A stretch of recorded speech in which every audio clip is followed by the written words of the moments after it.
My name is Augusto Villalon, but you can call me Toti, as most of my friends do. I am an architect. In 2003, I went on a very memorable journey to 8 of our country's most magnificent locations. These sites were inscribed by the United Nations Educational, Scientific and Cultural Organization, or UNESCO, on its World Heritage List for their outstanding universal value to humanity. My journey then resulted in a landmark TV documentary, which I hoped would make fellow Filipinos aware of just how rich our cultural heritage is and why it needs to be preserved as an invaluable legacy for future generations. Furthermore, I hope that by realizing the immeasurable wealth of our culture and history, Filipinos would feel a greater sense of pride in our country. Since then, however, I have felt that the story told by those places was incomplete, that our story as a people goes beyond those 8 World Heritage properties.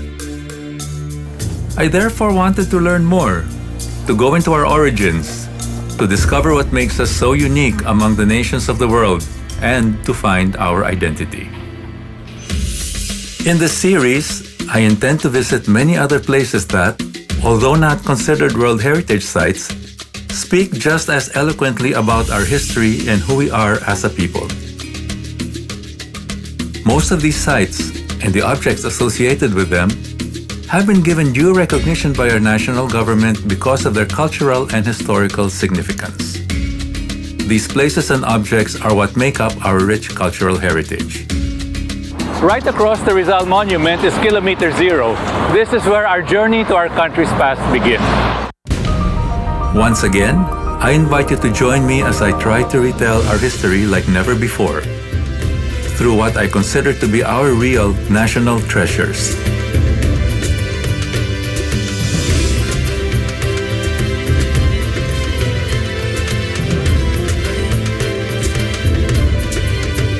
We have a long story that goes back far back in time, more than what ordinary Filipinos know.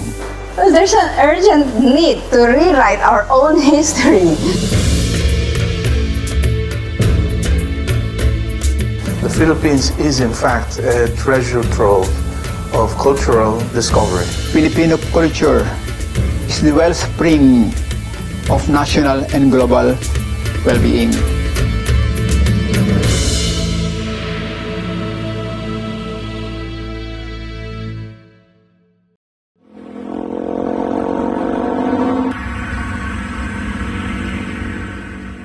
Our national hero, Jose Rizal, provides a touchstone for the first part of my journey.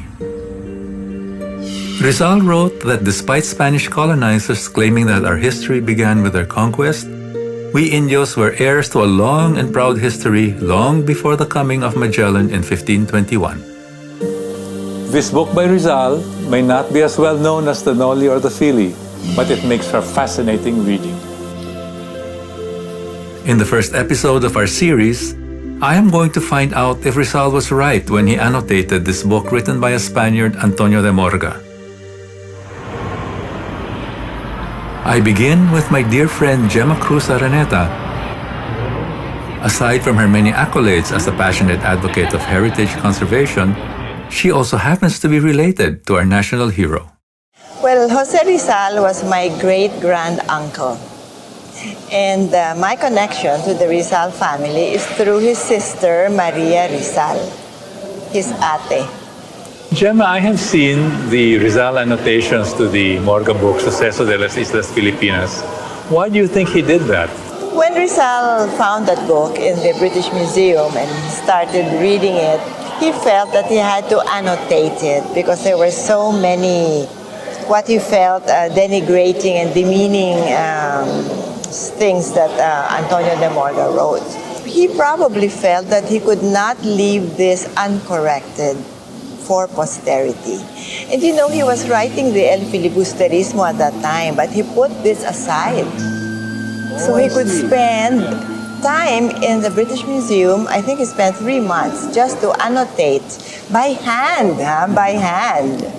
And many of the corrections he made were really about our ancient traditions and what we were like during the pre-Hispanic times. I can imagine how awful it must have been living in the days of Rizal because, well, this is your land, but then somebody else was running the show. And every day he would tell you that, oh, you were nothing before we came, you were savages, and demeaning you every day. Yeah. So I suppose people like Rizal said, no, that cannot be true. No? Because I think Rizal must have read the earlier account by Pigafetta, which was available, and he must have been very amused at references that would say that Magellan, I think, told his men, don't stare at the gold that they're wearing. So when people pine for a golden age, I always say, but we already had our golden age.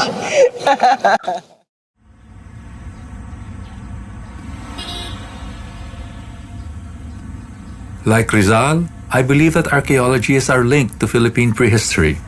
And so, like our national hero, I head to a place where he did a lot of his research, the museum. But not just any museum.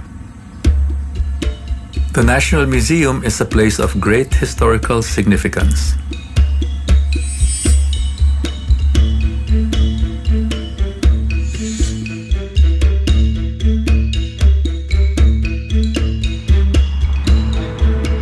I am welcomed by the museum's director, Jeremy Barnes, under whose stewardship the museum collection has been further safeguarded, research programs intensified, and most important of all, the National Gallery of Art was completed. The National Museum's history traces back to 1887 when it was first set up as the Museo Biblioteca de Filipinas. Well, in a nutshell, the National Museum exists to protect, preserve, and promote appreciation and awareness of the national patrimony of the Filipino people, not only for this generation, but for all generations to come. It encompasses both the cultural sphere in the areas of archaeology and anthropology and fine arts, as well as built heritage, and also natural history.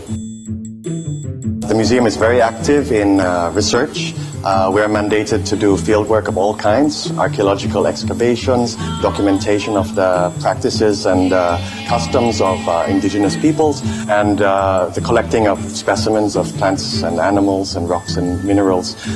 We also assist in the preservation and restoration of heritage structures, such as colonial churches and fortifications. We really try to identify the cultural properties of our country, whether it's immovable cultural properties like buildings and structures, or movable objects such as artworks and archaeological artifacts. And depending on their significance, we occasionally declare really outstanding and significant cultural properties that are indispensable, shall we say, to the Filipino identity. We declare these as national cultural treasures. The declaration brings with it really a focus on doing whatever it takes to the best of our ability in the government and in society to really preserve and disseminate awareness and appreciation of that structure or object or artifact. Not many people know that the National Museum is also a regulatory institution. We are mandated to enforce quite a few cultural laws, most important of which is the recently enacted Cultural Heritage Act of 2009. Sensing my eagerness to see the museum's precious archaeological treasures, Jeremy then takes me to the gallery's adjacent building, a neoclassic structure built during the American colonial period that was once the Department of Finance. It is now known as the Museum of the Filipino People.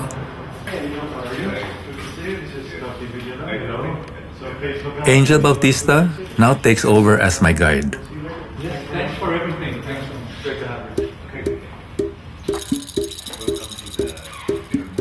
Angel tells me that this is where the story of the Filipino people begins. From the origins of our early ancestors to how we have evolved to what we are today. Actually, this diorama represents a fossil site in the municipality of Salana in province of Cagayan, where we found some fossils, and these fossils represent prehistoric animals that existed in the Philippines about 800,000 years ago. Many Filipinos must be surprised that we used to have prehistoric elephants, rhinoceros, and even another species of elephant which we call stegodon, together with giant tortoises and crocodiles, and also some prehistoric pigs. The area was probably grasslands with bushes and shrubs and, of course, tropical forests. The climate there was then colder than the present climate we have here in the Philippines. What is significant in this site, we found also stone tools that were made by ancient man, and probably these were used for butchering and also for cutting trees.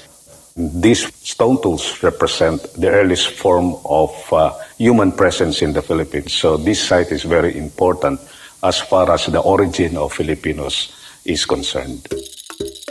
And there are many aspects of life of our prehistoric ancestors that can be revealed from studying of these artifacts.